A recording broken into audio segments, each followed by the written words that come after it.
Isang mapagpalang umaga po sa ating lahat. Ihanda na po natin ang ating mga sarili para po sa ating pananambahan, para po sa ating Panginoong Hesus. Samahan niyo po ako sa pagkabasa ng banal na Biblia sa Roma 12:1 and 2 na ganito po ang sinasabi. Kaya nga mga kapatid, sinasamo ko sa inyo, alang-alang sa mga kahabagan ng Diyos, na inyong ialay ang inyong mga katawan na isang handog na buhay, banal na kasiyasiya sa Diyos, na sa ninyong makatwirang paglilingkod. Huwag ninyong tularan ang sanlibutan ito, kundi magbago kayo sa pamamagitan ng pagbago ng inyong pag-iisip, upang mapatunayan ninyo kung alin ang mabuti, kasiyasiya at lubos na kalooban ng Diyos. Pagpalain nawa po tayo sa pagkabasa ng ating banal na kasulatan. Samahan niyo po ako sa panalangin. Tayo po yumuko at manalangin.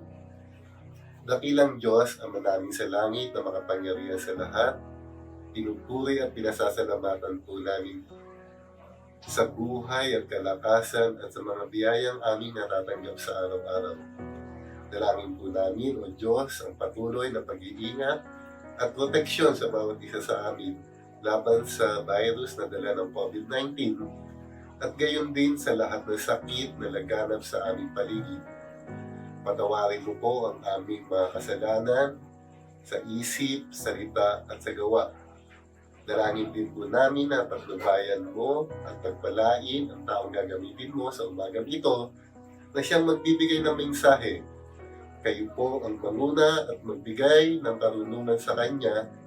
Buksan mo po ang aming isip at puso upang nang sa gayon amin pong maunawaan na isa puso at may pamuhay mga aral na maririnig sa oras na ito.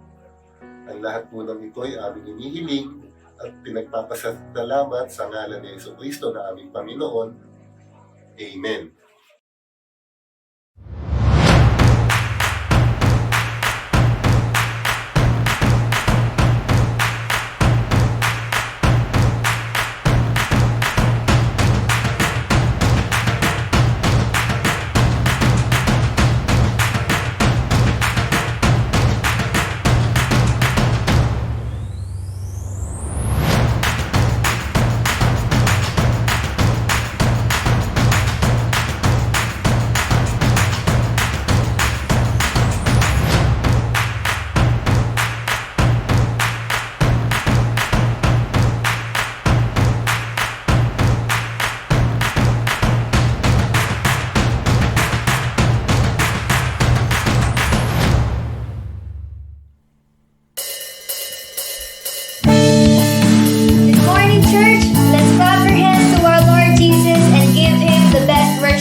We want to see Jesus lifted high.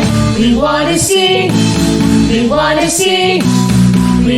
see Jesus lifted high. Yes, truly, Father God, you are the way and the truth and the life. And we will see you lifted high. Amen? Amen. We want to see.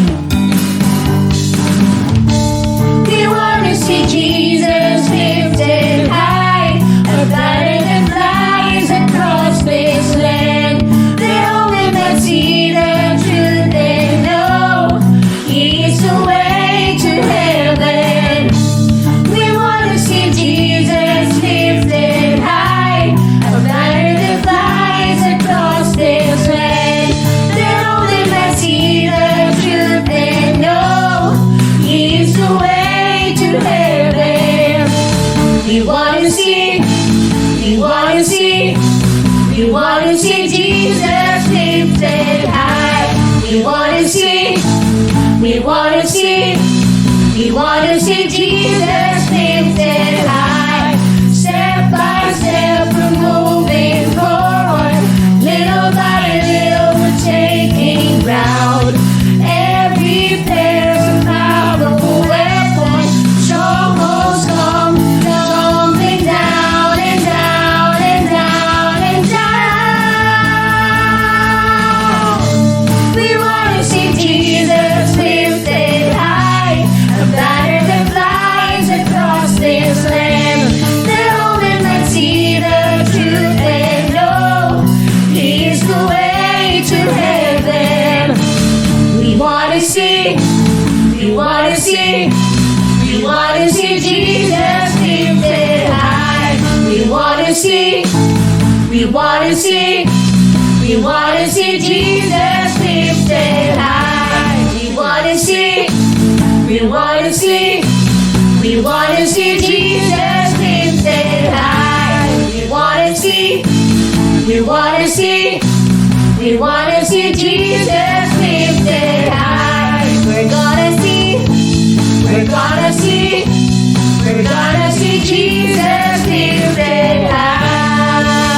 Lakpan po natin ng malakas ang ating Panginoon.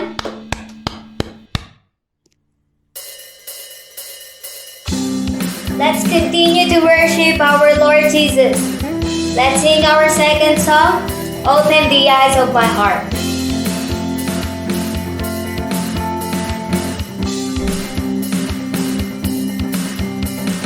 Open the eyes of my heart, Lord. Open the eyes of my heart. I want to see you.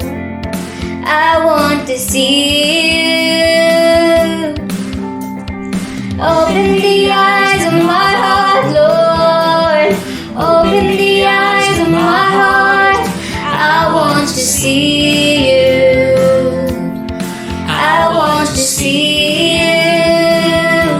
To see you high and lifted up, shining in the light of your glory. Pour out your power and love as we sing, holy, holy, holy. Open the eyes of my heart, Lord. Open the eyes of my heart. I want to see you. I want to see you. I want to see you. Open the eyes of my heart, Lord. Open the eyes of my heart. I want to see you.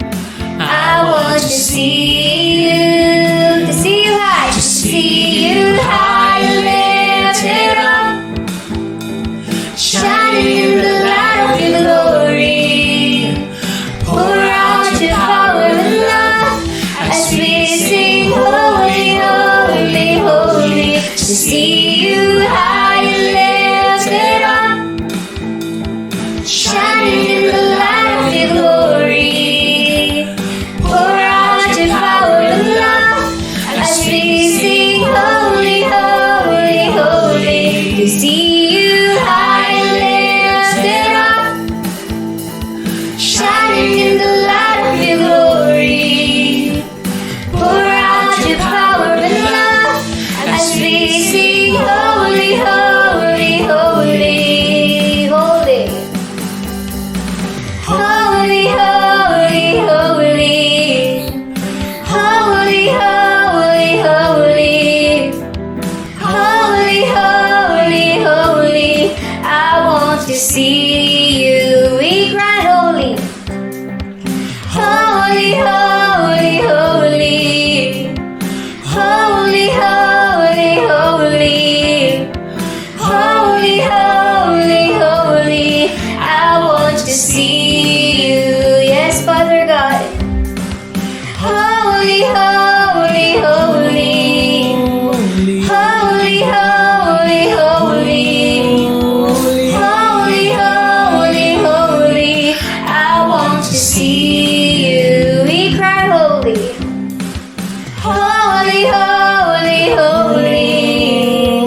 Holy, holy, holy, I want to see you. Holy, holy, holy, holy, we cry. Holy, holy, holy, holy, holy, holy, I want to see you.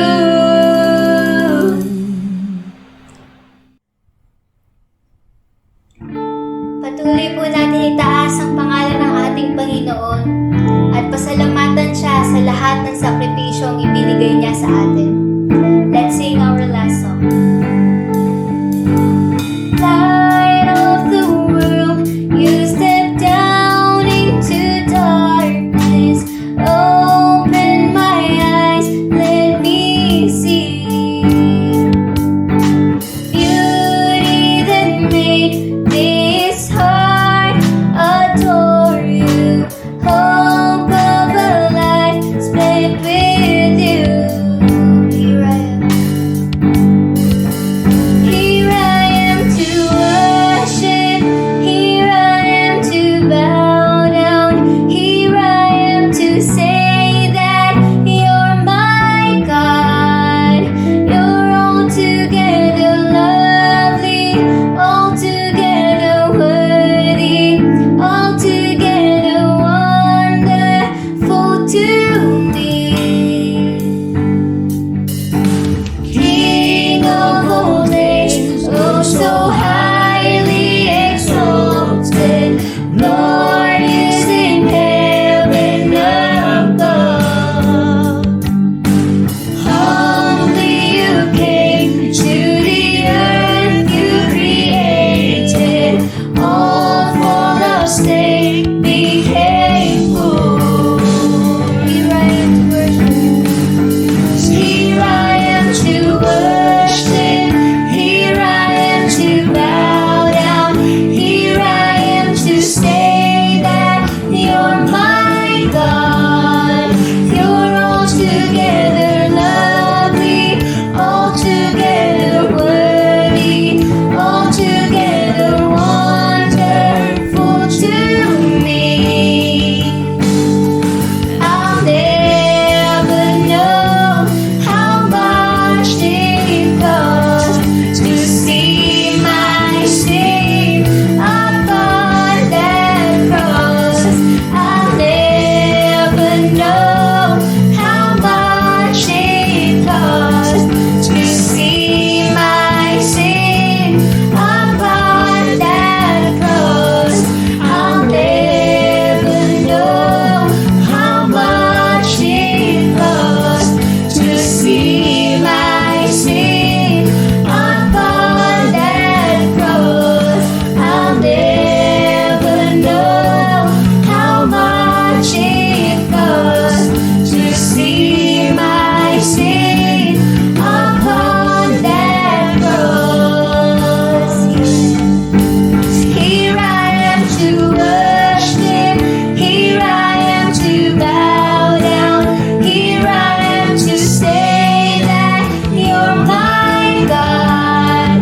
You're altogether lovely, altogether worthy, altogether wonderful to me. Here I am to worship. Here I am to bow down. Here I am to say that you're my God. You're altogether lovely, altogether worthy, altogether wonderful to me. Here I am to worship. Here I am to bow down. Here I am to say that you're my God. You're altogether lovely, altogether worthy, altogether wonderful to me. All our praises and adoration to our Lord Jesus. Amen and amen.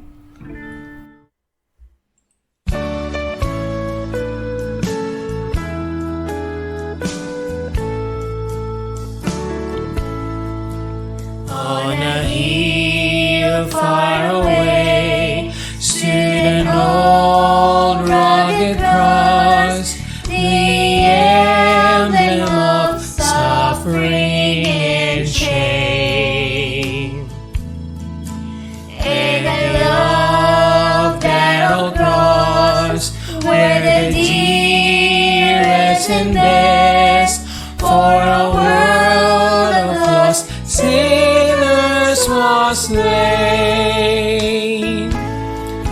So I cherish the old rugged cross till my trophies at last I lay down. I will cling to the old rugged cross and exchange it someday for a crown. Oh, the old rugged cross, so despised by the world, has a wondrous attraction for me. For the dear Lamb of God left His glory above to bear it to dark Calvary. So I'll cherish the old rugged cross till my trophies at last I lay down. I will cling to the old rugged cross and exchange it someday for a crown.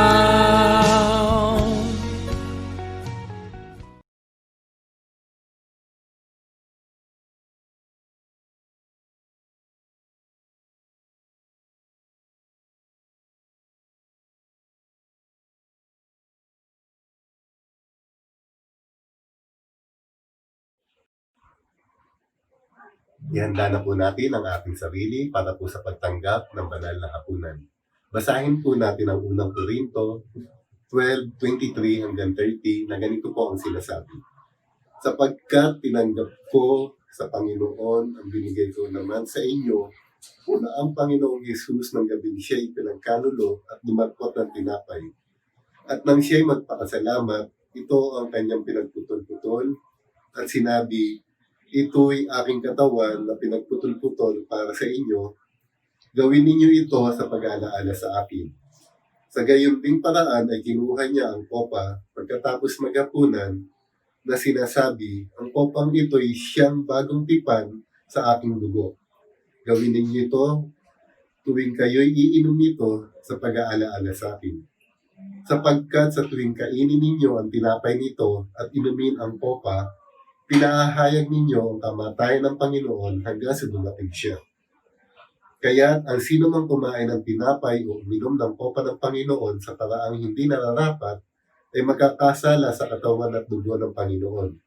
Kaya sa atin ninyo ang inyong sarili at saka kumain ng tinapay at uminom ng kopa. Sapagkat ang sino mang kumain at uminom na hindi kinikilala ang katawan ay kumakain at umiinom ng hatol sa kanyang sarili. Dahil dito, marami sa inyo ang mahihina at mga may sakit at ang ilan ay namatay na. Uli nawa po ang kanyang pagbabasa ng kanyang banal na kasulatan. Tayo po'y manalangin. Dakilang Diyos ang manaming sa langit, sa oras po na ito, Ama, ang aming pananambahan, aming hiling na buksan mo po ang aming isip at puso. Nawa ang presensya mo po ang bersama namin sa bahaging ito na ganitong pag-alaala ng huling hapunan. Naway basbasan mo po at pagpalain ang mga elemento na tinapay at alak na sumisimbolo sa katawan at dugo ni Kristo na nagdusa, nagpakasakit, ipinako sa krus, namatay at nabuhay na muli, kung kaya't naligtas tayo sa kasalanan. Ama, patawarin mo po ang aming mga kasalanan. Dalangin po namin na pakalinisin mo po kami upang kami ay lubos na maging karapat-dapat na tinanggap ng mga ito. At mag-ingat po sa amin na muling magkasala. Pagpalain mo po kami, nawa ang bagay na ito ay magbigay ng kalakasan sa aming mga espiritual na kalagayan. Ito po ang sama-sama naming dalangin. In Jesus' name we pray. Amen.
Isang magandang umaga po sa inyo mga kapatid, ng mga nanonood ngayon sa kanilang mga tahanan at sa mga sumusubaybay sa live streaming ito ng Imos Church of Christ. Bago po ako mag-umpisa, ay hayaan niyo muna tayo po ay manalangin. Samahan niyo po sa maikling panalangin. Sa iyo aming Diyos na nasa langit, Diyos na buhay, Diyos na makapangyarihan sa lahat. Panginoon, salamat po sa umagang ito at dumating ang araw nito upang kayo po ay aming muling pasalamatan, sambahin sa Espiritu at katotohanan. Salamat po, Panginoon, at ang hiram na buhay na ito na aming pong hawak-hawak nawa ay magamit namin sa umagang ito upang sa magkagayon mapasaya namin kayo dyan sa langit na bayan at ganoon din po ang aming pong mapapakinggan sa mga sandaling ito ay magiging karagdagang kaalaman upang malaman namin ang tunay at ang sikreto ng isang maligayang pamilya na akin po ituturo sa umaga. Samahan niyo po kami hanggang sa patapos ang gawaang ito na kayo lamang aming pinupuri. Wala nang iba. Sa pangalan ni Jesus. Amen. The Secret of Happy Families. Alam niyo po, mga kapatid, mga nanonood sa live streaming nito, marami pong mga pamilya na masasaya. Subalit, meron din po mga pamilya na hindi masasaya. So, kung tatanungin ko po kayo sa umagang ito, nanonood sa inyong mga tahanan, pag sinabi ko po nga, kung sino ang masayang pamilya, itaas ang kamay. At pag sinabi ko namang, kung sino talaga ang masayang-masaya, itaas din ang kamay. Maaring hindi lahat makapagtataas. Sapagkat hindi lahat ng pamilya ay perfecto. Meron talagang dumarating sa buhay na hindi inaasahan na hindi nagiging happy ang pamilya. Hayaan nyo sa umagang ito na ihatid ko ang isang pag-aaral, ang sikreto ng isang maligayang pamilya. Ayon po sa Mateo 19:6, nakukuhanin po natin yung unang letra ng family, yung F. Family Fellowship. Ang sabi po ay ganito, hindi na sila dalawa, kundi isa. Kaya't ang pinagsama ng Diyos ay huwag papaghiwalayin ng sinuman. Dinidescribe po rito na yung dua pong mag-asawa ay dapat magkasama, huwag papaghiwalayin. At kapag dumating po sa punto na ang mag-asawa ay nagkahiwalay at sila ay nagkaroon ng mga anak, ang mangyayari po niyan ang mga anak nila madidivide. Minsan napupunta sa tatay, minsan naman napupunta sa nanay. At minsan naman, wala silang sinasamahan kahit yung nanay at tatay, bumubukod sila. Kasi ayaw nilang sumama sa kanilang mga magulang. At pagka ganito po ang nangyari, ito po ay hindi maganda sapagkat nagkakaroon ng problema ang buong pamilya. Pero, pagkaro po ang mag-asawa ay magkasama at nagkaroon sila ng mga anak mula maliit hanggang sa paglaki, ito po ay kanilang mapagtatagumpayan sapagkat sila ay magkasamang mamamahala, mag-aalaga sa kanilang mga anak. Ito po yung tinatawag na fellowship. Kaya po, napakahalaga sa mag-asawa yung fellowship. Pag meron po nito, marami po kayong magagawa. Kung ating pong babasahin ang Genesis 47:11 hanggang 12, ito po ay kasaysayan ni Joseph na ipinagbili ng kanyang mga kapatid. At ito po ay napunta sa bansang Egypt at siya po roon ay naalipin. Subalit, ganun pa man, kung ating pong babasahin ang talatang ito, ganito po ang sinasabi. Sa utos ng Paraon, ibinigay ni Jose sa kanyang ama at mga kapatid ang pinakamabuting lupain ng Ramses sa buong Ehipto. Ang buong sambahayan ni Jacob hanggang sa kaliit-liitan ay kinalinga ni Jose. Dito po sa puntong ito, alam natin sa kasaysayan na itong si Jose ay ipinagbili nga at naging alipin, pero siya po ay ginabayan ng ating Panginoon. At pagdating ng takdang panahon, siya po ay napagkatiwalaan, at hanggang sa siya po ay naging gobernador ng bansang Ehipto, pumapangalawa sa Paraon. At noong mga panahon na yon ay magkakaroon ng tagutom. Dahil sa siya ay ginagabayan ng Panginoon, siya po ay kinuha ng Paraon upang mangasiwa sa mga darating na tagtuyot. At sa pagkakataong yun, lalaganap ang tagutom doon sa kanilang lugar. At ang nangyari ay ang kanyang pamilya, ang kanyang ama, at ang kanyang mga kapatid ay nagpunta sa bansang Egypt upang bumili ng kanilang makakain. At dito na nga nangyari yung tinatawag na fellowship sapagkat mayroong pagkikitang muli ang mga magkakapatid. Kahit na matagal na silang panahon na nagkawalay, ay ang nangyari po ay pinatawad ni Jose ang kanyang mga kapatid. At sa pagkakataong iyon, sila po ay naging masaya. Nagkaroon po ng fellowship. Kaya po, napakahalaga ng fellowship. Isa pa po na ating malalaman, isa pang letter F, fun. Sa Colosas 3:21, ganito po ang ating mababasa at mapapakinggan. Mga magulang, huwag ninyong pagagalitan ng labis ang inyong mga anak at baka masiraan sila ng loob. Nagtataka minsan ang mga magulang. Bakit ang kanilang mga anak, pag dumadating, nakukulong sa kanilang mga kwarto? Hindi nag-uusap-usap. Baka wala ng fun sa inyong mga tahanan. At pagka ganito po ang nangyari, hindi nagiging masaya ang pamilya. Kasi walang fun. Walang pag-uusap, hindi nagkakasama-sama nga pero nagtatago naman sa kanilang mga kwarto, may problema ang mga anak.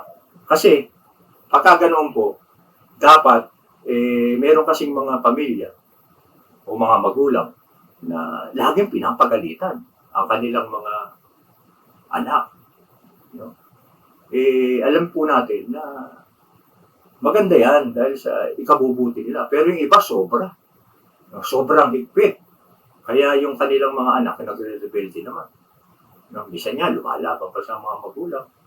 Meron tayo nababalitaan yan. Pag pinalo, pag nagkamali, dapat pamalo. Iba, 2x2 ang ginagamit.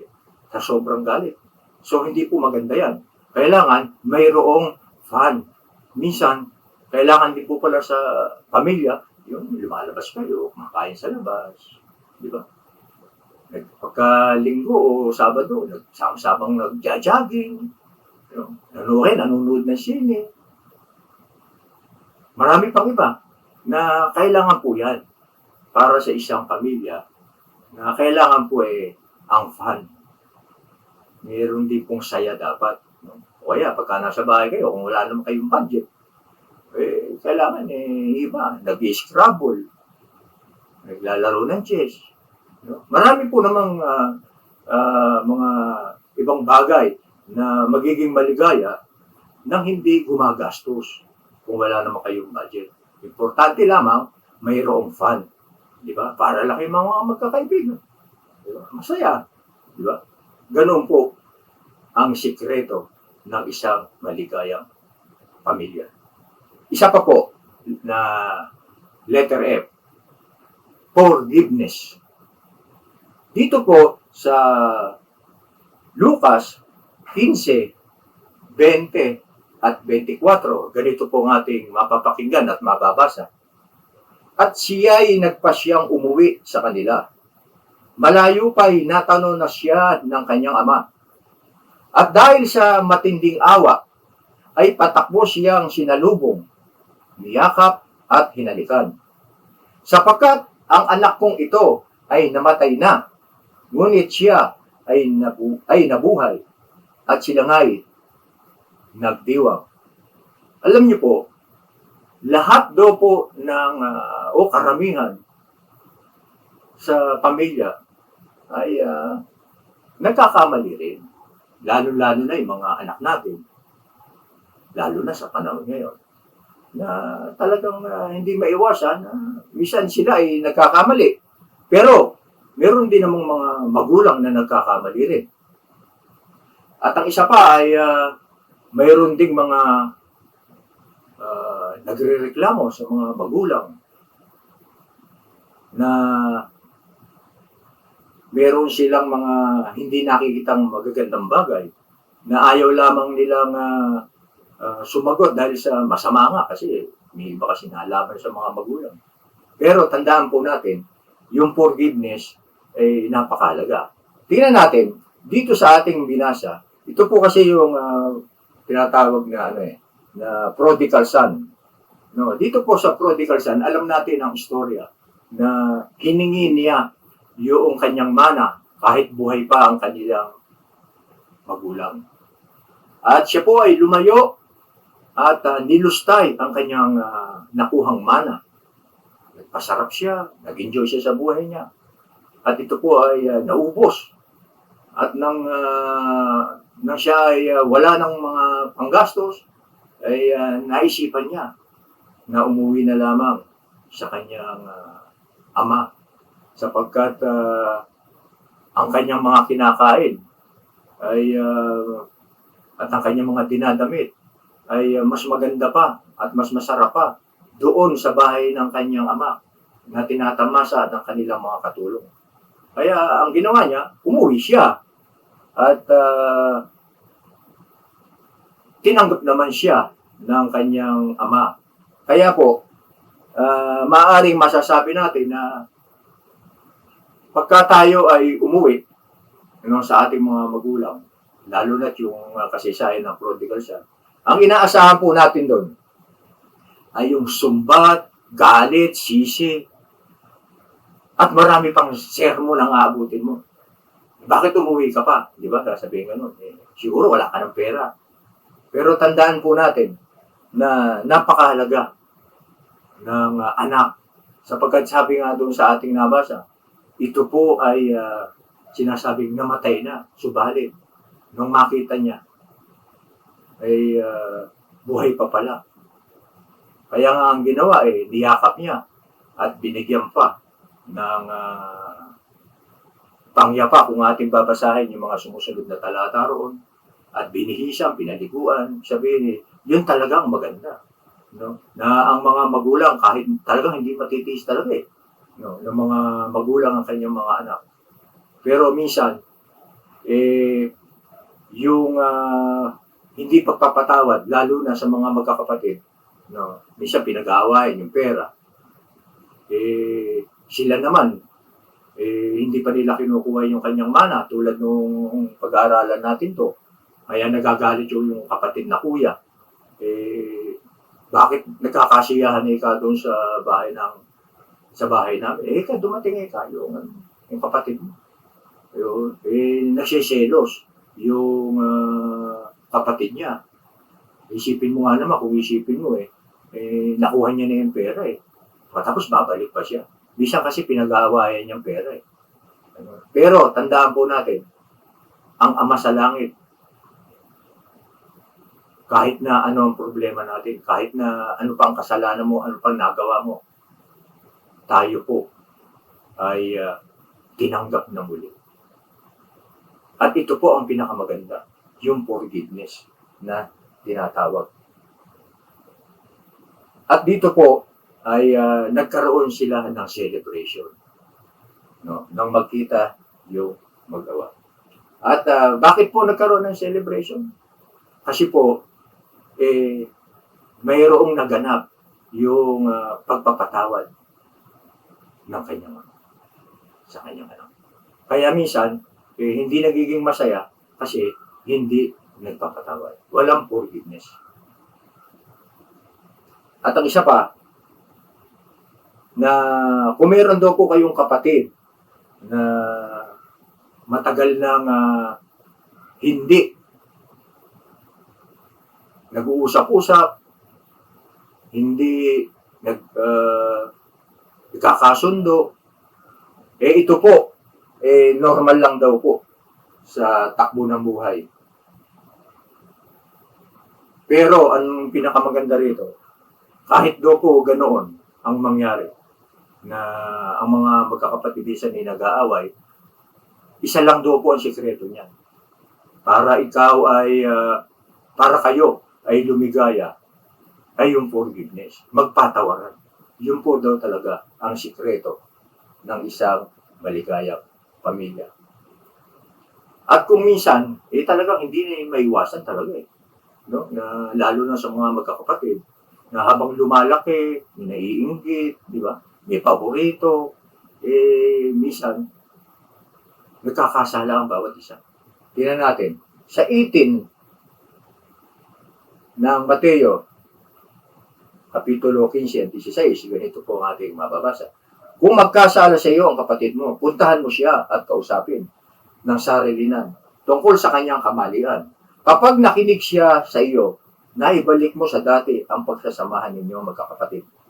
Ngunit kung ayaw niyang makinig sa iyo, magsama ka pa ng isa o dalawang tao upang lahat ng pinag-usapan ninyo ay mapatunayan ng dalawa o tatlong saksi. Dito po, pagkaro po mayroong nagkamali sa pamilya, kausapin. Bisan kasi kinakausap natin yung ating mga anak. Kasi pagka nag-away yan, maaaring dalawa yan o higit pa. Minsan pinag-uusapan natin. Sabi nga behind his back. Kaya lumalala tuloy ang problema. Iba, kumakampi pa doon sa isang kapatid. Pagka ganyan po ang nangyari, lalong lalala ang problema. Dapat walang kumakampi. Ayusin, mabuti ang problema upang sa magkaganon, maibalik ang dating sigla ng pamilya. At ang sikreto, forgiveness. At pag mayroong forgiveness, mayroong fellowship. Ganda po, ano? Kailangan may fellowship. Tandaan po natin, pagka walang forgiveness, walang fellowship. Tulad ng nangyari doon sa pamilya ni Jose. Dahil sila ay nagkapatawaran, masaya silang nagsama-sama doon sa Egypt sapagkat nagkaroon ng forgiveness. Isa pa, letter A. Kanina F, ngayon letter A. Acceptance. Sa ikalawang Korinto 5, 18 hanggang 19, ganito po ang ating mababasa at mapapakinggan. Ang Diyos ang gumagawa ng lahat na ito. Sa pamamagitan ni Kristo, ibinilang niya tayo mga kaibigan at hindi nakaaway. At pinili niya kami upang ang iba pang mga tao ay maging kaibigan rin niya. Ang ibig sabihin, sa pamamagitan ni Kristo, ang mga tao ay ibinilang ng Diyos na kaibigan at nilimot na niya ang kanilang mga kasalanan. At kami naman ay inaatasan niyang ipamalita ito. Alam niyo po, ang pamilya ro po, para sumaya, kailangan ang acceptance. Ito yung tinatawag na unconditional acceptance. Hindi natin sinasabi ang pangungonsinti sa mali. Kung gusto man natin ituwid ang isang miyembro ng isang pamilya, ang una po natin gagawin ay tanggapin na walang patakaran ang pagtanggap, tulad ng pagtanggap sa atin ng Diyos. Kasi po, pagka po mayroong mga patakaran, mahirap po yung matanggap. Tayo po noong hindi pa tayo mananampalataya, siyempre, marami rin nagawang kasalanan. Pero kung mayroong kondisyon, baka hindi tayo natanggap. Ano man ang ating kalagayan sa buhay, noong mga panahon na yon, nung hindi pa tayo tumatanggap sa Panginoon, tinanggap tayo ng Diyos. Walang ano. Kaya ikaw pumatay ng maraming tao, ano pa man ang iyong ginawa, tatanggapin ka ng Panginoon. Kailangan acceptance. Ganyan po tayo kamahal ng Panginoon. Pero ang nangyayari, hindi minsan matanggap ng mga magulang na mayroong mga anak talaga na hindi naman maganda ang ginagawa. Lalo na sa mga panahon ngayon.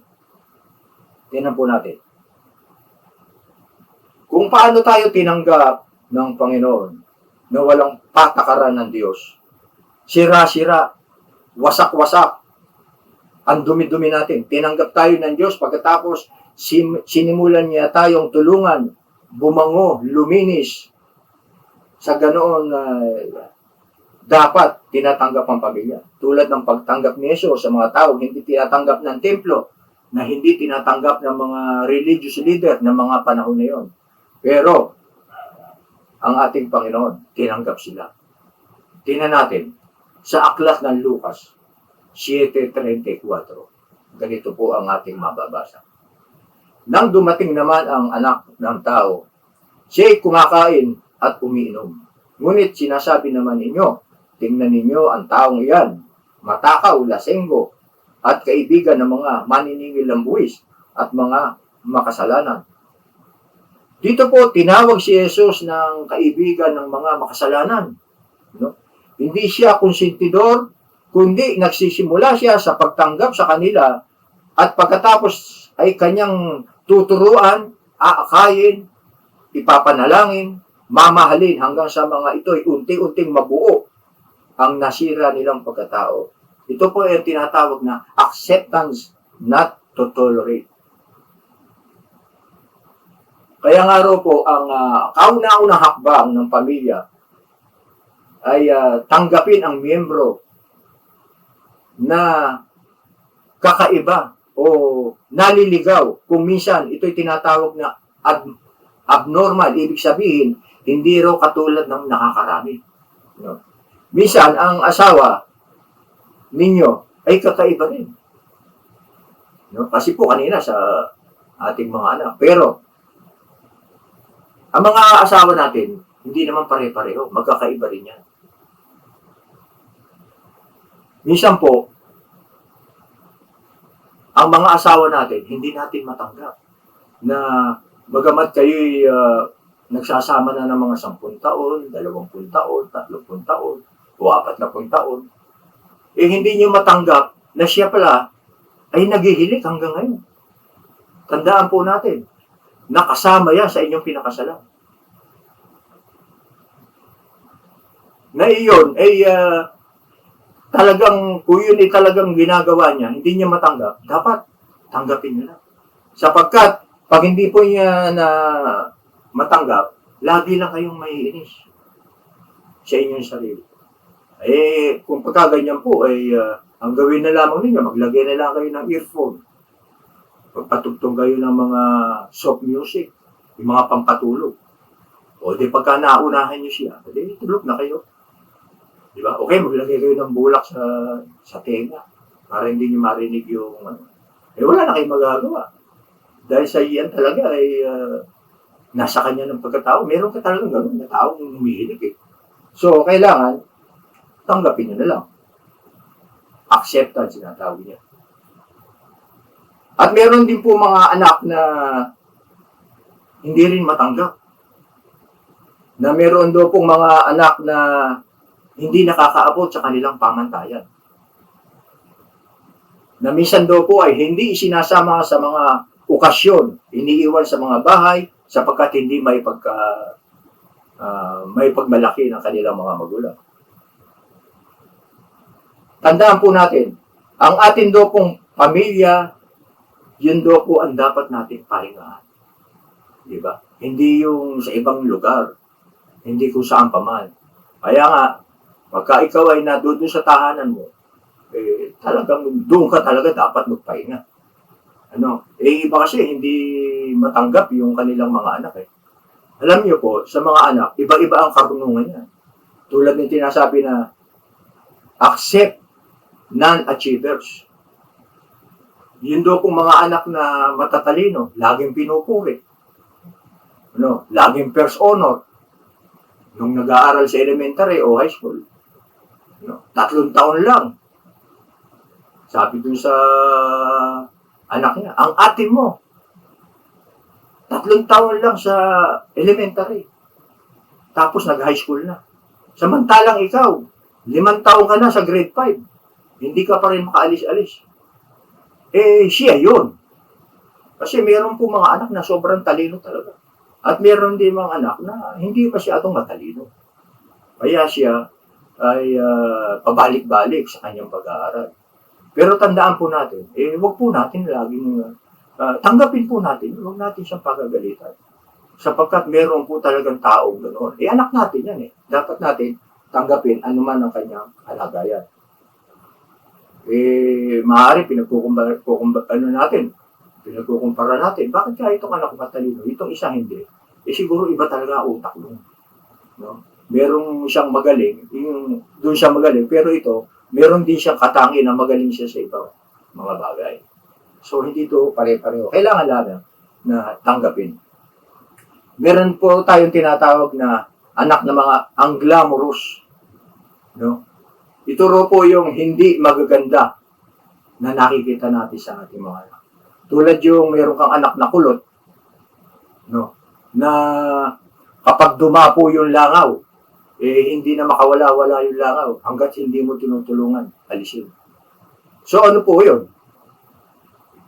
Samantalang yung anak mo naman, na meron kong anak na babae, ang ganda, parang model ng shampoo. Pag sinuklay, pag ginanon, yung suklay bumababa, nag-shampoo, di ba? Yun ang paborito. Pagka ganoon po talaga, maaaring sumama ang loob ng ating mga anak. So dapat tanggapin po natin ang mga pangyayari ngayon. Na hindi talaga ang lahat may maganda. Di ba? Minsan merong may maputi, may negro. No? Kaya nga minsan pagka ang anak mo maitim, ang tawag sa iyo, ulik ba? Laging inuutusan. Itong maganda naman, siyempre, paborito, hindi masyadong inuutusan. Kaya kung titingnan parang bangus at hito. Kaya yan ang sabi sa amin sa Bulacan. Parang hito. No? Kasi nga, hindi masyadong maganda. Mukhang hito ang mukha. Ngayon, tingnan po natin. Meron minsan daw po naman, meron tayong mga anak na lalaki, pero parang babae ang kilos. Kung meron po kayong anak na ang pangalan Maria Isabel. Di ba? Ang ganda. Maria Isabel. Pero ang feeling niya ay siya si Totoy Bato. O si Captain Barbell. Ito ba, itataboy mo? Papagalitan mo? Meron talagang gano'n. At minsan naman, meron ka namang anak na isa namang anak mo ay lalaki, pero kilos babae. Halimbawa, ang pangalan ni Alejandro. Ayan. Ang fantasy niya, maging Darna. Kaya minsan, mayroong kwento na noong araw na aking napapakinggan. Meron daw isang ama ng kanyang anak ay nilublob doon sa drum na talagang minungod niya gano'n. Sabi niya, hindi kita iaahon dyan ang ulo mo hanggat hindi ka nagbabago. Nung medyo nahihirapan ng huminga. O sabi, ano pangalan mo? Darna. Aba, Darna ka. Hindi ginano na naman. Hindi kita lulubayan hanggat di ka tumitino. O ano pangalan mo ngayon? Jezabel. Isipin. Alam magagawa. Ganoon talaga Meron po talagang anak na ganoon. Ano po minsan? Ang nangyayari, pagka ganoon, ito ba itatapon natin sa malayong lugar?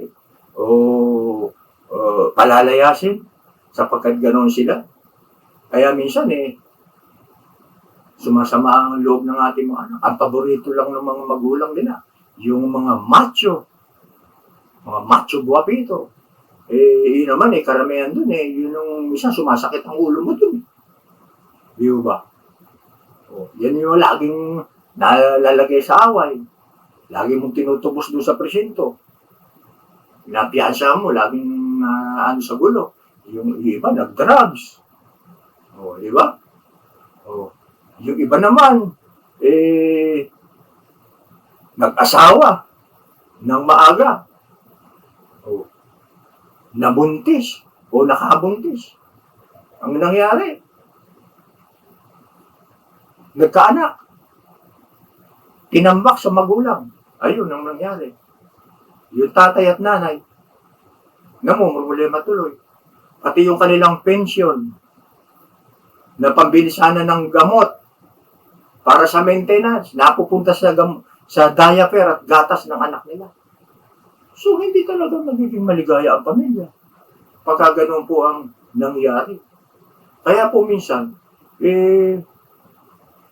kung sino pa yung babae na parang lalaki, at ito namang isang lalaki na parang babae, sa madalit salita, yung tinatawag nilang bakla at tomboy. Aba, ito pa nga minsan yung nakakatulong sa magulang. Di ba? Sapagkat sila hindi na nag-aasawa minsan Kasi nga, ganun ang kanilang kalagayan. At ito pa minsan ang nag-aalaga sa kanila hanggang sa kanilang pagtanda. Kaya, lahat ng anak natin, ito man ay ganun ang kalagayan. Mahalin natin sila. Kailangan ng acceptance para maging maligaya ang ating pamilya. Di ba? So, yan po ang pinakamaganda na tanggapin po natin ang ating mga anak na dapat pantay-pantay, walang paborito.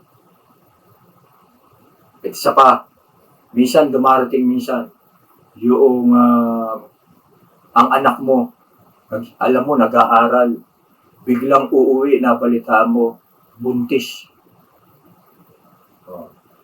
Iniwan ng boyfriend, iniwan ni bigote. Anong nangyari? Galit na galit ang mga magulang. Gustong palayasin. Nagsusuka na nga yung anak. Naglilihi. Nandun siya sa kalagayang hindi naman niya siguro ginusto. Dahil nga tinakbuhan siya ng kanyang boyfriend. Doon po natin siya kailangan tulungan. Yung mga oras na yon. Kasi minsan, pagka ganyan na nangyari, yung magulang, bagamat talagang mahal niya yung anak niya, dahil sa kahihiyan, pinapalayas. Alam niyo po, pagka ganun nangyari, lalong lalaki ang problema. Siyempre, bibigay mo to. Mamaya, drug addict pala yun.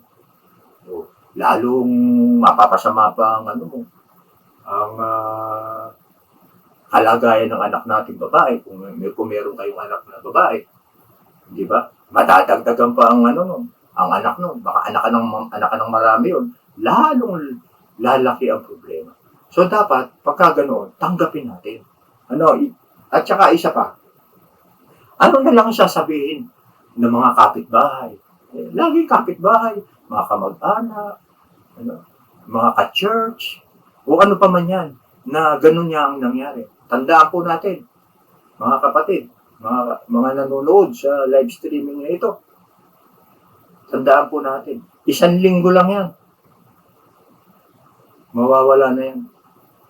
Ang chismis sa lugar ninyo. Bakit ko po nasabi? Sa 1 linggo, may mabubuntis na naman doon sa kabilang barangay. Lilipat lamang ang chismis doon. O di wala ng problema. Lahat kasi ng tao may kapintasan. Lahat ng pamilya nangyayari mga bagay na yan. Pero yung sa pagkakataon na yun, dapat doon natin siya tulungan. Tingnan nyo yung mangyayari. Kapag ginawa ninyo yun, lalo kayong mamahalin ng mga anak. At isa pa, pag nagkaanak yun, lalo na kung napakaganda at napakagwapo. tuwan-tuwa naman kayo. Diba? Ganun lang talaga. Mahalin natin. Paano kung ganun na nangyari sa iyo nung araw? May mga magulang din ganun. Nahihiniwan din ng boyfriend. Hindi ba tinanggap kayo ng magulang ninyo? Tapos yung anak nyo ganun. Tanggapin mo rin. Diba? Lahat tayo, mahal tayo ng Panginoon. Sino pa tutulong dyan? Kung hindi, ang sarili niyang pamilya. Amen po ba? Yan. Isa pa. Dito po sa sinasabi ng mga iba na bakit mo tinanggap yung si ate na nabuntis? Dapat siyang pinapalayas. May mga ganun talagang sitwasyon niya. Tandaan po natin. Meron talaga nangyayaring gano'n na pinapalayas para maging model. Huwag tularan ng mga susunod na kapatid. Maganda nga yan. Magiging model para hindi tularan. Pero tandaan mo, sasakripisyo mo ba yung anak mo? Na gano'n? Napakahirap ng anong pangyayari niya. Palalayasin mo pa.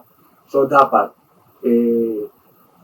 gabayan mo na lang yung anak mo. Para sa susunod, makatagpo siya ng isang magmamahal na sa kanya. Siyempre, dadala na yung sa una. Sa susunod, mag-iisip na yan. Magpaplano na sa buhay yan. At pagka gano'n na nangyari, lalong gaganda ang kanyang buhay. Kasi, kasama nyo na tinulungan ang anak nyo ng mga panahon na kailangan niya.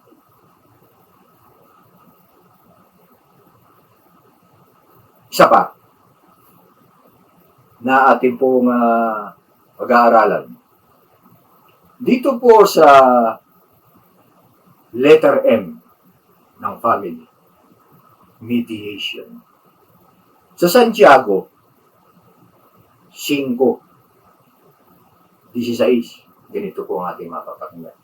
Kaya nga, ipagtapat ninyo sa inyong mga kapatid ang inyong mga kasalanan at ipanalangin ninyo sa isa't isa upang kayo gumaling. Malaki ang nagagawa ng panalangin ng tao matuwid. Kung gusto po natin sumaya ang ating pamilya, lahat tayo maging tagapamagitan. Mediation. Tagapamagitan. Sabi sa Mateo 5:19, mapalad ang mga gumagawa ng paraan para sa kapayapaan sapagkat sila itinuturing na mga anak ng Diyos. Dapat ang lahat ng miyembro ng pamilya ay tagapamagitan o tinatawag na peacemaker. Kung may nag-away sa inyong pamilya na di kayo namagitan, meron do po kayong pananagutan sa Diyos. Para sila magkasundo, dapat do po tayong mamagitan. Hindi dapat kumampi sa isa't isa ang iba para hindi lumaki ang gulo. So meron po mga matagal na alitan sa pamilya na walang namamagitan at hindi mo ginawa ang mga bagay na yon, ano po ang sabi dito? Hindi ka peacemaker. Kinukonsinti mo yan. At yan do po ay hindi maganda. Dapat maging tagapagmagitan tayo sa ating pamilya. Alam niyo po, kung lagi lamang mayroong mamamagitan sa laging pag-aaway, hindi makakahiwalay. Hindi mapapariwara ang bawat isang miyembro ng pamilya. Kaya yung nasabi ko kanina, forgiveness ang importante.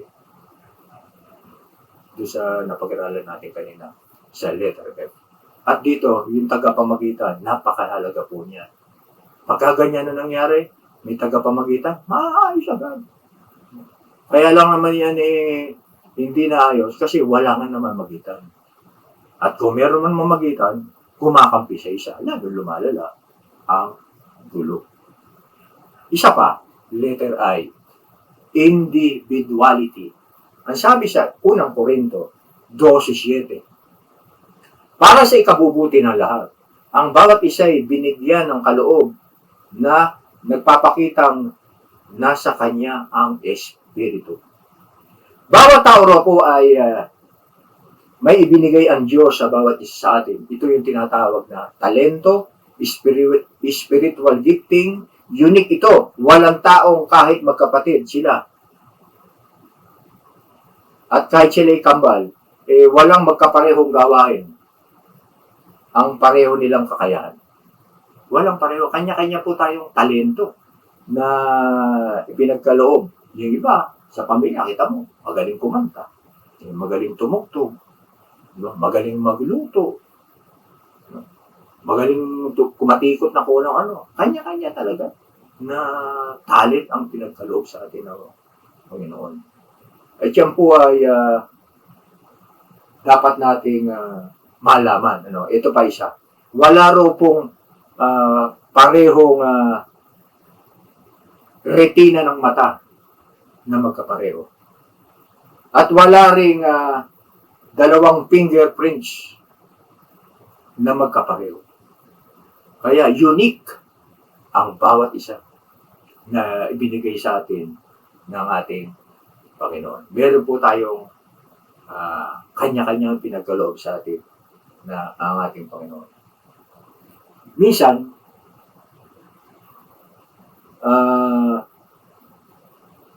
meron tayong mga anak na maganda, laging nakukuhang Maid of Honor sa mga kasalan.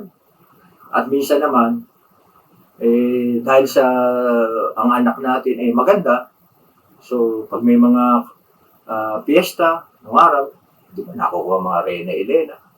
Di ba? Yan. At yung mga anak naman natin na hindi naman masyadong maganda, hindi nakukuha. Kaya nga sabi ko kanina, yung mga anak natin minsan na nakukuha ng Maid of Honor, pagka naman pangit, pinapagalitan, ikaw naman lagi nakukuha Maid of Horror. No? Puro kahihiyan ang nangyayari. Nagkakaroon tuloy ng inferiority complex, magkapatid. Lagi nilang bida si ate, kontrabida si bunso. Diba? May mga ganun eh. Kaya minsan, hindi maganda raw yan. Meron nagiging bida, may nagiging kontrabida. At ang isa pa, ang gusto, anak, pagka ikaw ay nakatapos ng pag-aaral, pinipilit, mag-apply ka sa BIR. Maraming pera dyan. Yayaman ka dyan. O kaya sa PhilHealth. Sa panahon ngayon, di ba, nababasa natin, nandiyan ang mga pera. O kaya naman, magano ka na lang, mag-teacher ka. Sapagkat buwan-buwan may sweldo. Hindi ka magugutom dyan. Tandaan po natin na minsan, wag po natin isulong yung ating kagustuhan sa ating mga anak. Na bagamat hindi ka naging successful sa iyong trabaho, maaaring nung nag-aaral ka ng accounting, hindi ka natapos, gusto mo ituloy nung anak mo yung accounting para maging accountant siya. Mahirap po yun. Hayaan natin silang mamili ng kanilang kukunin mga kurso. Minsan pinipilit naman natin na maging engineering, mahina naman sa math. Huwag natin pilitin. Hayaan natin tuklasin nila yung kanilang talento na ipinagkaloob sa kanila ng Panginoon. Meron niya nga akong kaibigan Ang kapatid niya, accountant, engineer, businessman. Pero yung kanilang kapatid na lalaki, ang kinuha, tailoring. Bili mo yun, ang baba ng pinag-aralan. Alam niyo po ba, yun ang kanyang kakayahan, tailoring. Yung nangyari nung araw mas malakas pa nga siyang kumita Kasi nung araw, wala pa yung mga RTW na yan. Ang tao nagpapatahi lang. O ang dami nagpapatahi sa kanya. O diyan lakas kumita. Mas malaki pa siya kumita doon sa mga kapatid niya nung araw. So, wag natin pilitin. Yung mga hindi natin gusto na gawin sa kanila kasi na yung pangarap natin, hindi natin natupad. Wow. May kanya-kanya silang talento na pinagkaloob sa atin. Meron niya meron akong kakilala, dahil ito'y kumari ko sa Valenzuela nung araw, gusto niya, siya ay magtinda. Kahit pa yung mga kapatid nasa Canada, nasa abroad, sa Middle East, ayaw niya, gusto lang niya magtinda. Alam niyo po, mas maganda ang buhay niya ngayon. Bakit? Meron siyang pwesto ng mga baboy manok sa Balintawak. Every 2 years, papalit ng kotse. Okay, ang lakas ng negosyo. Ibig sabihin, kung saan ang talento ng anak mo, bayaan sila. Parang sa ganun, hindi sila magsisi. Hindi po ba? So, kailangan, hayaan natin sila sa kanilang talento na ipinagkaloob. Ang isa pa, letter I, industry. Ano po sabihin nito? Sa Tito 3:14. Turuan mo ang ating mga kapatid sa pananampalataya na gumawa ng mabuti upang makatulong sila sa mga nangangailangan at maging pakinabang. Dapat daw po sa isang Kristiyano masipag, masipag sa pamilya. Biri mo, isa lang ang nagtatrabaho. May 7 humihingi, umaasa. Sa Pilipinas daw po, napakahirap pumangat sa buhay. Bakit? Sapagkat sa dami raw ng mga kamag-anak. Alam niyo kung bakit? Dito po, sa ating kalagayan ngayon sa bansang Pilipinas, ayon sa labor, meron na mahigit na 10 milyon na mga OFW ang nasa buong mundo na naghahanap buhay. Meron sa lupa, may sa dagat, at meron ding mga naninirahan na permanente dahil sila ay nakapag-asawa ng mga banyaga. Alam niyo po, doon sa 10 million na yon, paparami pa ng paparami yun. Habang tumatagal ang panahon dahil sa hirap ng buhay, nag-abroad. Pero tandaan po natin, na napakahirap daw po na umasenso sa ating bansang Pilipinas dahil sa mga kamag-anak. Ano pong halimbawa? Dito po, pagkaro po ang isang miyembro ng pamilya, halimbawa, mayroong kang asawa, nag-abroad. Naku, kwentado kung magkano kita mo. Kinukwenta yan. At ang isa pa, pati palitan ng dollar, alam na alam kung magkano. Bakit po? Kasi naiinggit. Alam niyo po, napakahirap ng ganun eh. Sa halip na matuwa tayo, ang mag-anak natin, pagka ikaw ay umaasenso, dapat matuwa ka rin. Di ba? Pero nangyayari sa atin, hinihila natin pababa. Crab mentality, tinatawag nga niya sa English. Kaya po napakahirap daw ng At ang isa pa, pag merong dumating na galing abroad,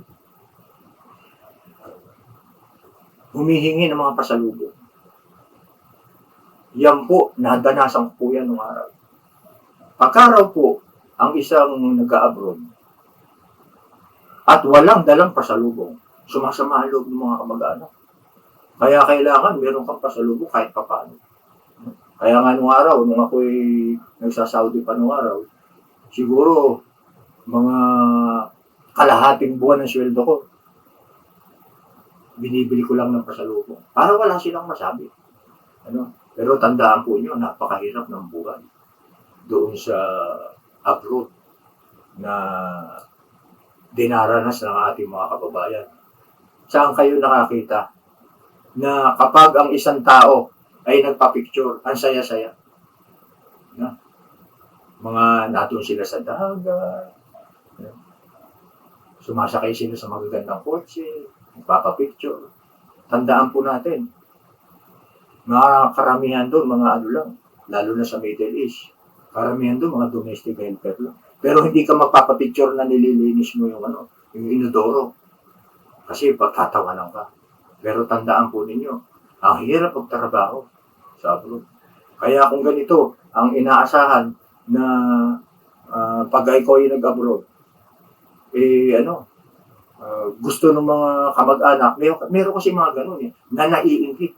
Kaya minsan, ang hirap umasensin. Bakit po kaya gano'n sa ating mga Di ba pagka ang isang tao, pag umaasenso, dapat natutuwa ka. Unang-una, baka mapagpala ka rin, di ba? Maambunan ka, di ba? Pagka umaasenso yung kamag-anak mo. So, ang nangyayari, ganoon po. At ang isa pa, pagka dumating, lalo na't dumating, naku, inuutangan nga lang. Inuutangan, hindi alam kung may dala ba yung tao na yun na maraming dala. Napakahirap yun ang buhay sa abroad, lalo na sa Middle East. Nadanasan ko yan. Magsa-sideline ka lang para meron kang extra money na para pagdating mo ay meron kang maipasalubong. Nangyari nga nun 4 na taon ako, hindi ko man lang naipagawa yung bahay namin. Bakit? Mapakaliit lang akong sweldo nung araw sa Saudi. Pero mas maganda naman kaysa sa wala. Kasi medyo umangat-angat naman ng konti ang buhay namin. Pero ganun pa man, napakahirap po na umasenso sa buhay kung ganito ang mga dinaranas mo. Isa pa, ang isa raw pong OFW na nag-abroad, na tumanda na sa pagka-abroad, inabutan na siya ng mga 60-year-old. Ayun, pwede na yung magretiro. Dahil marami na siyang ipon, maaaring may pension na siya. Yan, sigurado marami ng pera yan. At pagka ganyan, maganda na ang buhay niya. Pero ganun pa man, nakakaingit pa rin. Pero dapat hindi po tayo maingit. Bakit? Pinaghirapan naman niya yun Di ba? Ang tagal niya sa abroad. Kung malaki man ang sweldo niya, siguro nagsikap siya. Kung gusto natin umasenso, dapat magsikap din tayo. Mag-abroad din tayo kung gusto natin. Di ba? So, pagka ganyan po, ang mangyayari niyan, uunlad ang buhay niya. Kaya hindi umuunlad dahil sa mga ganoon yung pangyayari. Idinadown minsan ang mga kamag-anak. Isa pa, na may mga problema. Meron kayong kasamahan sa bahay. Alam niyo po minsan, sa bansang Pilipinas, minsan magkakasama na. Kahit na may mga asawa na sila, magkakasama pa sila sa bahay. Meron po mga ganoon. Na isa lang ang maghahanap buhay. Pero lahat umaasa doon sa nag-abroad. Napakasakit po. Lalo na kung ang kapatid mo ay babae. Nag-abroad, si ate, nag-abroad. Ang mga kapatid niya, may mga asawa at mga anak na. Dadaing, may sakit, pang matrikula, kasi nasama-sama sila doon. Pangbili ng sapatos, gano'n, magsusulat, magpapadala ng sukat ng paa, papabili ng sapatos, papabili ng relo. Ang daming hinihingi doon sa atin niya na naghahanap buhay doon sa abroad. Ang nangyayari tuloy, lahat na kinikita niya, pinapadala nila dito sa kanyang pamilya. Pero tutuusin po natin, hindi niya dapat gawin niya. Kasi siya dalaga. Ang dapat niya tulungan ang kanyang mga magulang. Pero dahil nga sa nangyayaring ganyan, napakahirap umasenso nung nag-abroad na yun. Kawawa ang pamilya, hindi happy. Sapagkat pagka meron na tayong asawa, dapat ikaw mismo ang kumilos. Yung mag-asawa, huwag mo iasa doon sa naghahanap buhay. Pagka ganyan po ang mangyayari, hindi nagiging happy. Yan ang sikreto ng happy family. Na dapat, pagka ikaw ay nag-asawa, aalis ka na sa piling ng iyong magulang. At yun ang sabi di ba? Pagka ikaw ay nag-asawa, hihiwalay ka sa iyong magulang. Kaya ang Panginoon, talaga, noong unang panahon pa man, ay tama ang kanyang sinasabi. Na kapag isang tao ay nag-asawa, hihiwalay siya sa kanyang amantin, ay sila yung magsasama. Kasi alam ng Panginoon na pagsama-sama, mahirap sa buhay. Kawawa yung mga magulang. Matapos pag-aralin, pati mga anak, sama-sama, pati mga apo, aalagaan. yung kanilang pensyon, ang mangyayari, mapapambili pa ng diaper sa gatas. Kawawa kayo, madaling namamatay minsan ang ating mga magulang dahil sa hindi natin sinusunod. At ang isa pa, tutuloy ko kanina, yung nagtatrabahong babae doon sa abroad, hindi na tuloy nakapag-asawa. Bakit? Kaiintindi doon sa kanyang mga kapatid na mga tamad na ayaw maghanap buhay. Ayaw ng Panginoon ng ganun. Gusto ng Panginoon, masipag tayo. No? Kailangan kumilos para hindi mapabayaan ng pamilya. Huwag tayong aasa sa isa lang. Baka ganyan, hindi magiging mas happy ang magiging pamilya natin. Hindi ba? Kaya po, yan po ay isang aral na akin pong na-research sa topic na ito. Na kung gusto mong lumigaya ang iyong pamilya, huwag kang umasa doon sa kahit sa isa lang. Dapat maghanap buhay.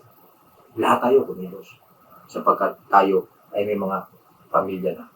Ang sabi sa unang Tesalonica 4:11 hanggang 12, pagsikapan ninyong mamuhay ng tahimik, pakialaman ang sariling gawain at magtrabaho kayo upang mabuhay tulad ng itinuturo namin sa inyo.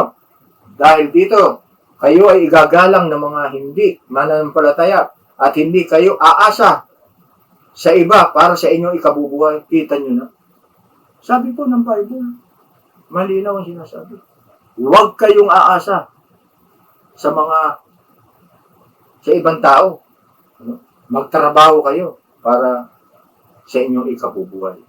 Kaya dapat po ang tao masipag, lalo na mga anak ng Diyos. At dito po sa Kawikaan 10:4, ang kamay na tamad ay tiyak na magdarahok, ngunit magbubunto ng yaman ang kamay na masinop. Tama po yun. Pag ikaw talaga ay masipag, yayaman ka. No? Magkakapera ka. Pero, pagka ikaw ay tamad, talagang magdarahok ang iyong buhay. So, hindi magiging happy ang iyong pamilya. At ang isa pa, love.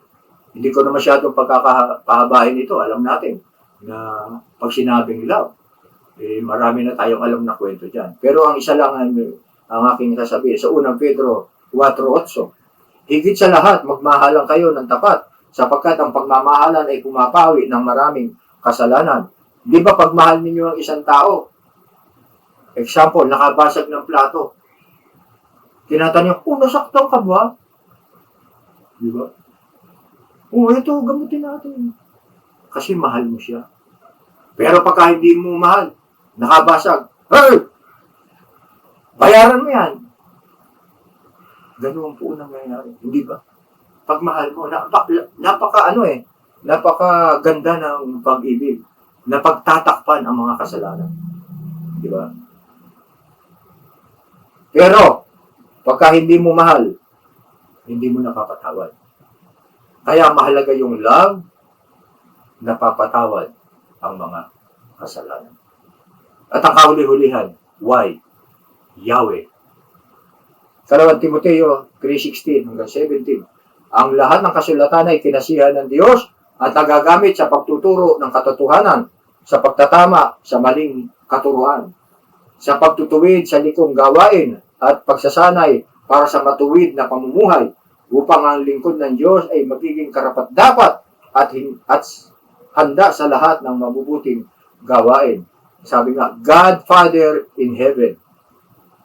Dapat nandiyan siya. Pero dapat tayong sumunod sa ating Panginoon. Yahweh. Yung letter Y.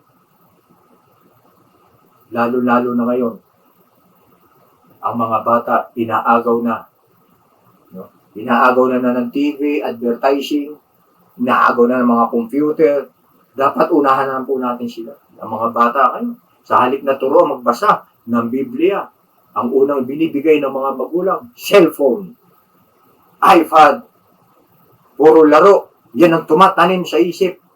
Pero ang dapat tumanim sa isip nila, yung salita ng Panginoon. Para hanggang sa pagtanda nila, hindi nila ito iiwanan. Di ba? Ganyan ang nangyayari ngayon. Na pag may mga family gathering, dapat nandun din yung pag-aaral ng salita ng Diyos.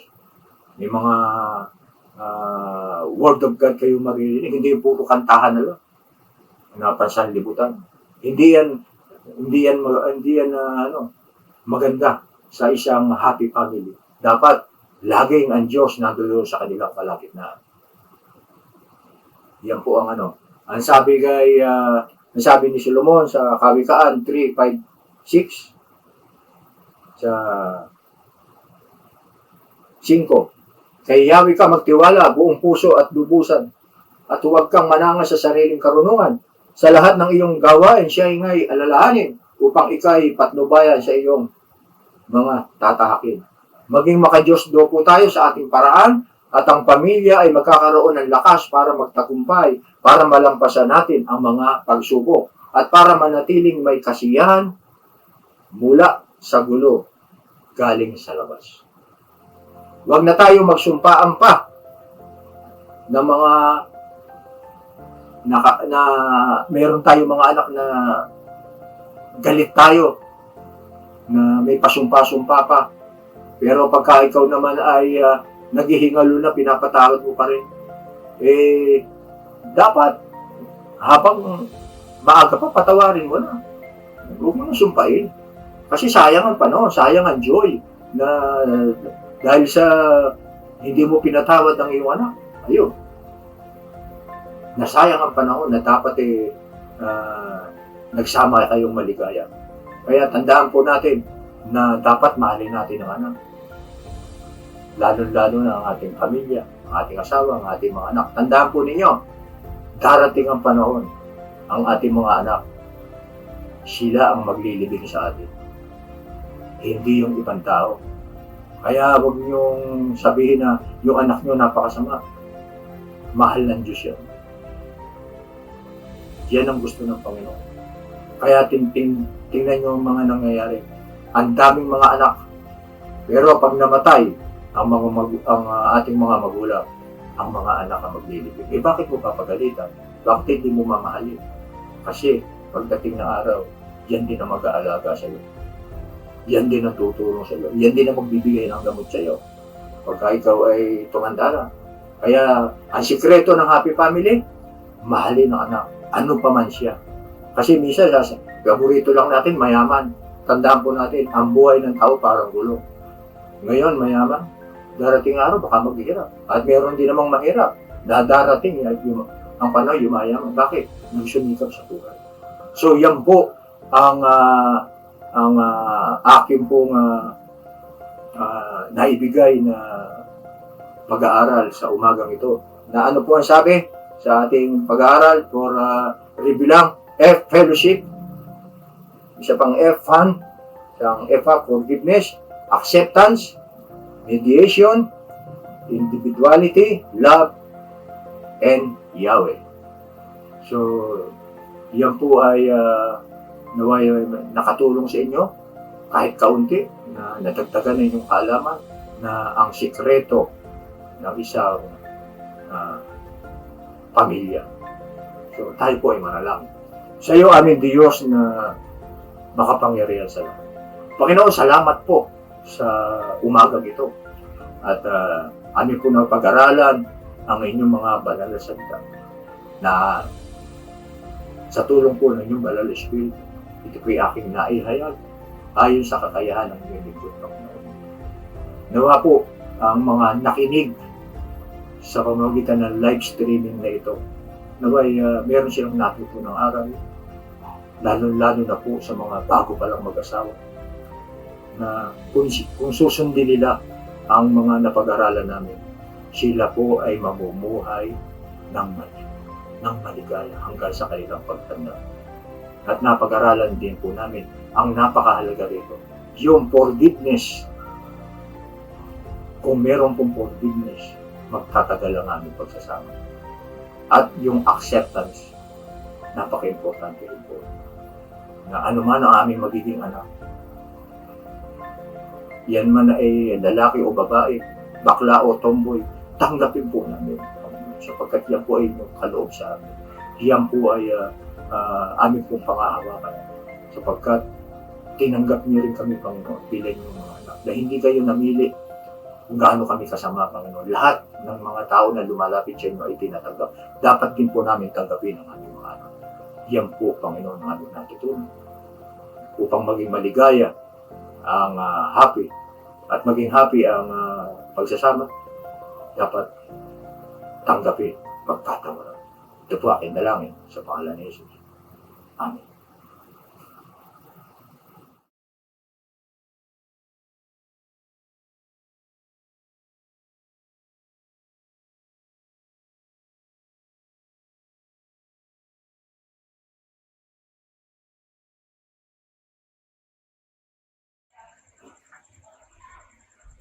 Tayo po ay dadako na sa pagbibigay ng ating handog o ito po para po sa ating Panginoon. Basahin po natin ang Malakaya 3:10. Ganito po ang sinasabi. Dalhin ninyo ang buong ikasampung bahagi sa kamali upang magkaroon ng pagkain sa aking bahay. At sa gayoy, subukin ninyo ako ngayon, sabi ng Panginoon ng mga hukbo. Tignan ninyo kung hindi ko bubuksan para sa inyo ang mga bintana ng langit at ibubuhos ko sa inyo ang isang pagpapala na walang sapat na kalalagayan. Tayo po'y manalangin. Aming Diyos na kung saan ang mga pagpapala ay nagmumula sa tanging sa Kanya lamang na siyang lumikha ng lahat ng bagay sa mundo. Patuloy po kaming nagpupuri at nagpapasalamat sa lahat ng mga bagay na aming tinatama, maliit man o malaki, ay biyayang maituturing. Kung kaya't nararapat lamang na aming ipagpasalamat sa bahaging ito. Panginoon, sa aming pagbibigay ng aming ikapu at handog, dalangin po namin na ang lahat ng mga handog na ito ay mahawakan ng maayos at magamit lamang para sa mga gawain at pangangailangan ng Iglesia. Gayon din sa inyong banal na salita. Dalangin po namin na patuloy mo pong pagpalain ang bawat isa sa amin, sampu ng aming buong sambahayan, siksik, liglig at nag-uumapaw. Dalangin po namin ang aming mga kapatid na nawala ng hanap buhay, dala ng pandemic, naway pagkalooban mo po sila ng pagkakakitaan upang sila rin po ay makapagbigay sa susunod. Pagpalain mo po kaming lahat at ingatan sa lahat ng kapahamakan at bigyan ng kalakasan na pisikal, emosyonal at espiritual. Ito po ang sama-sama namin dalangin. In Jesus' name we pray. Amen.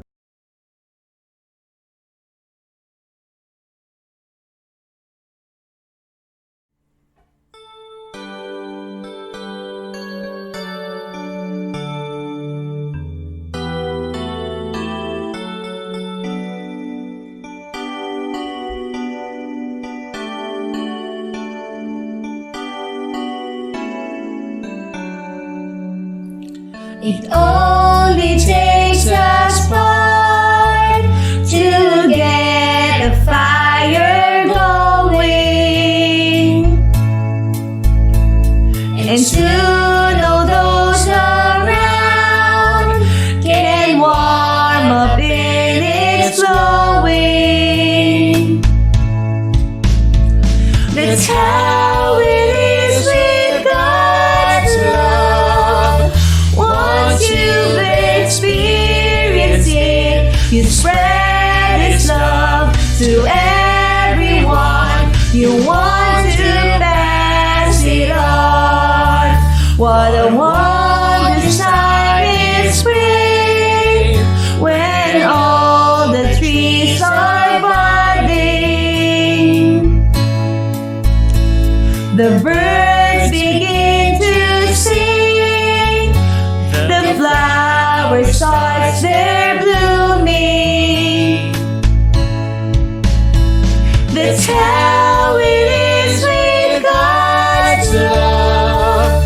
Once you've experienced it, you want to sing. It's fresh like spring. You want to pass it on.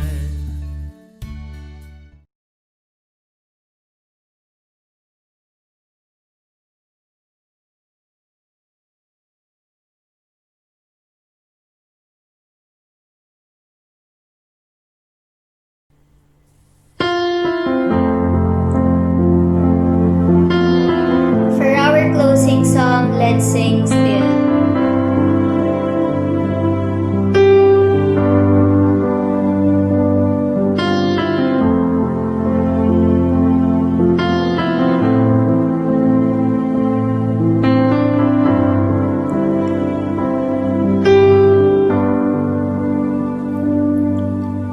Hide me now under your wings.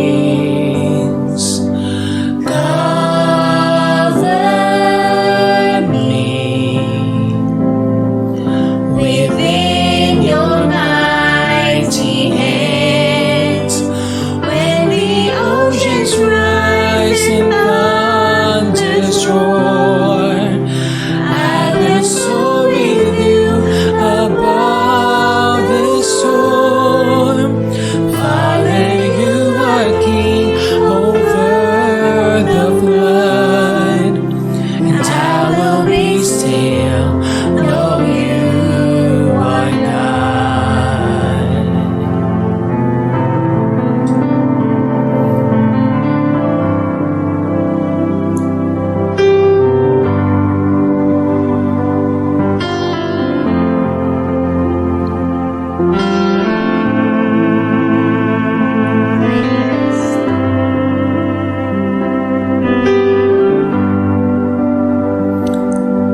Find rest my soul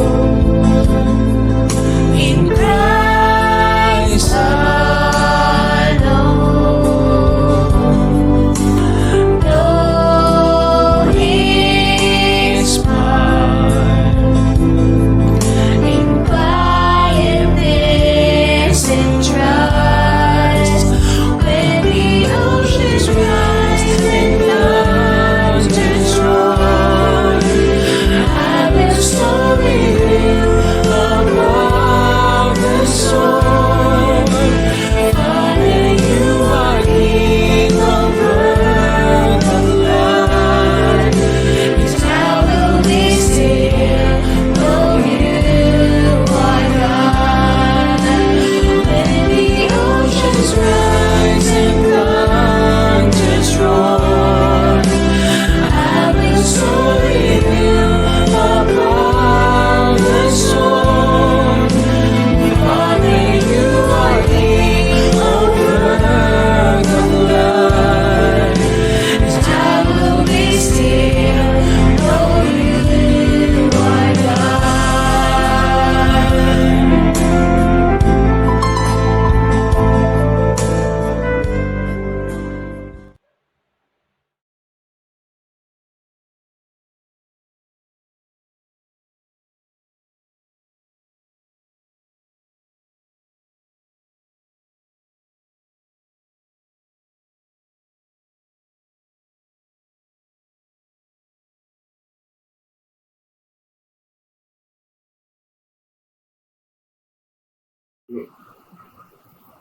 Tayo po ay manalangin. Sa iyo amin Diyos na makapangyarihan sa lahat. Panginoon, salamat po sa umagang ito at kami po ay nakatapos ng aming pananambahan. Na kayo lamang ang aming pinupuri, wala nang iba, Panginoon.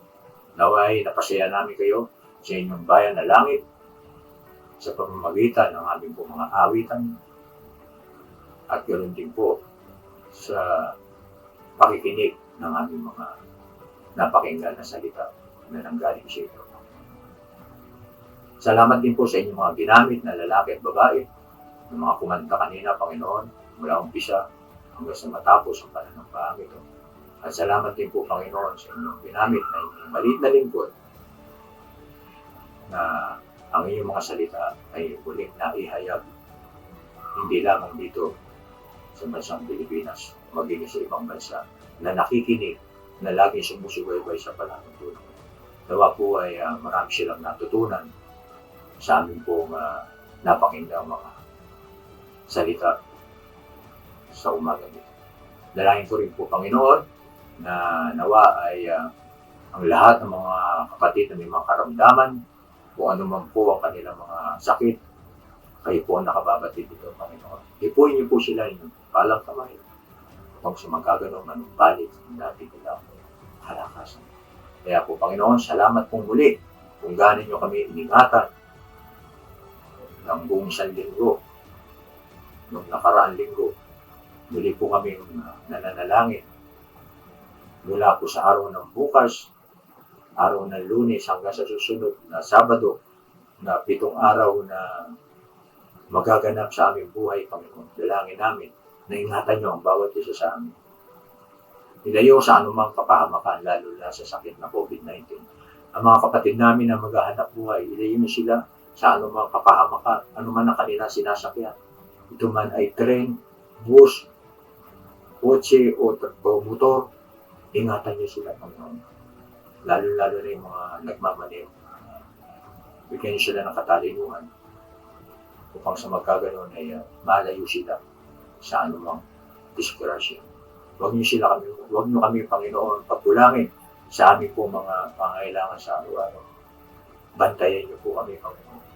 Lukubin nyo po kami ng inyong banal na Espiritu upang ang lahat ng membro ng church nito ay huwag mahawa ng sakit na COVID-19. Dalangin ko rin po, Panginoon, na naway matuklasan na ang baksin na inaasahan ng bawat isa at ng buong mundo upang sa magkaganon ang mga tao ay hindi na matakot na lumabas sa kanilang mga tahanan.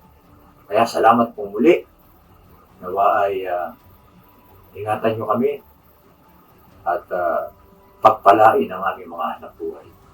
Lalo-lalo na yung mga may hanap buhay, mga trabaho, may mga negosyo. Pagpalain mo, Panginoon, ang kanilang mga trabaho ito upang sila rin po ay merong maiambag sa church na ito namin pong pinapipilangan upang ang inyong mga banal na salita ay tuloy-tuloy na maipangaral sa buong sanlibutan. Kaya salamat pong muli. Ito po ang aming dalangin na may pagpapasalamat sa tanging pangalan lamang ni Jesus. Amen and amen.